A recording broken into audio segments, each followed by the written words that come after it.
All right, so let's jump right in. We're going to be looking at this really fascinating blueprint for transforming India's public libraries. And believe me, this goes way beyond just books. We're talking about completely reimagining these institutions as, the unsung heroes and a massive national ambition to build the future.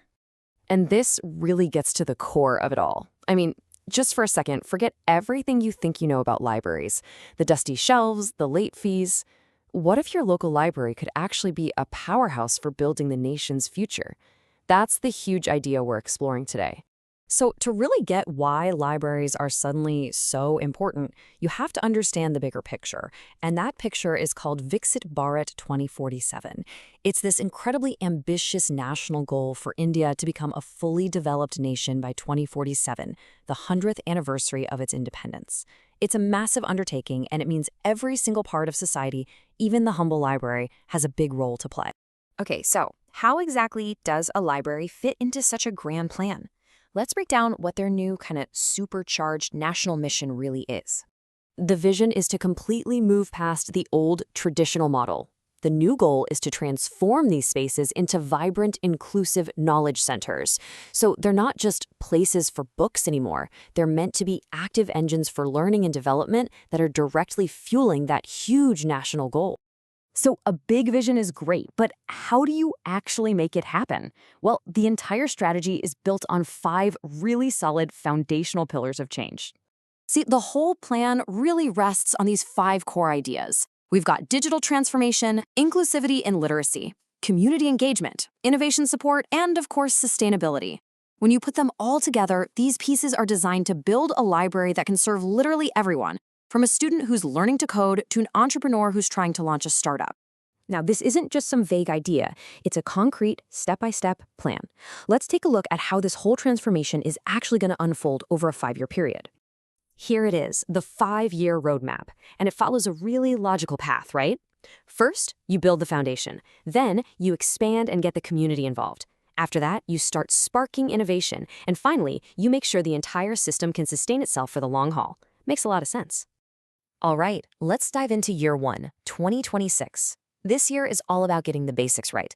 It's about setting up that essential digital and physical infrastructure that makes everything else that comes later even possible.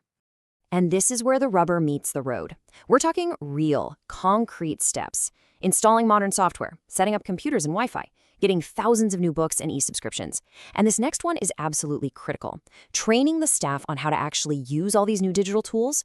It's all about building a modern core right from day 1. And they're not just building it and hoping people come. No way. The target for the very first year is ambitious, 10,000 new members. This just shows you there's a clear focus on making an immediate impact and proving the library's new value to the community right away. Okay, let's jump forward a couple of years to 2028. By this point, the foundation is solid and the focus shifts from just building infrastructure to turning the library into a true, buzzing community hub.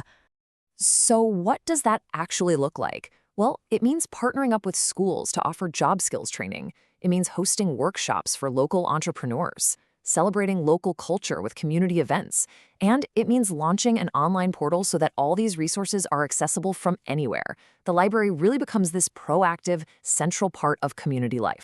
And again, everything is measured. The goal here is to hit over 85% user satisfaction. So it's not just about offering services. It's about making sure those services are actually high quality and are genuinely meeting people's needs. And that brings us to 2030. This final year of the initial plan is all about making sure this incredible transformation actually sticks. The focus shifts to long-term growth and making sure this new kind of library can keep itself going for years and years to come. A great plan is one thing, but how do you actually make it happen? Right, let's get into the nuts and bolts of it all, the practical side of implementation, how it all works. One of the smartest parts of this whole plan is the funding model. They're not putting all their eggs in one basket. The money is said to come from a mix of places. National Library Grants, that's the RRLF, the Raja Ram Mohan Roy Library Foundation, plus corporate social responsibility funds, local government support, and even some modest user fees. Diversifying like this is absolutely key to making the whole thing financially resilient. And to make sure everything stays on track, there's a really strong governance framework in place. You've got a 7-member committee with community representatives providing oversight.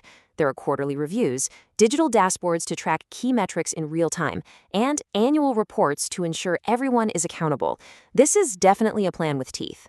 So, when you put all these pieces together, the vision, the pillars, that 5-year roadmap, and the practical implementation, what does the Library of Tomorrow actually look like?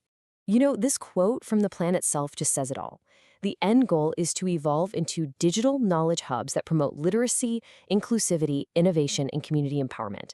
Every single one of those words is so important. It's a really powerful summary of the entire mission.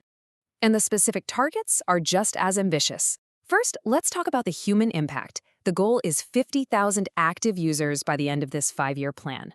Next up, community life. The goal is for the library to be a vibrant hub that hosts over 100 community events every single year. And finally, financial health. The goal is for the library to be generating 25% of its own budget by 2030. That proves its value and ensures it can really thrive for the long term. So all of this brings us right back to where we started. It's a blueprint for a library that does so much more than just lend books. It builds skills, it fosters innovation, and it strengthens the bonds of a community. So the final question really is to think about what a library like this could do for your community.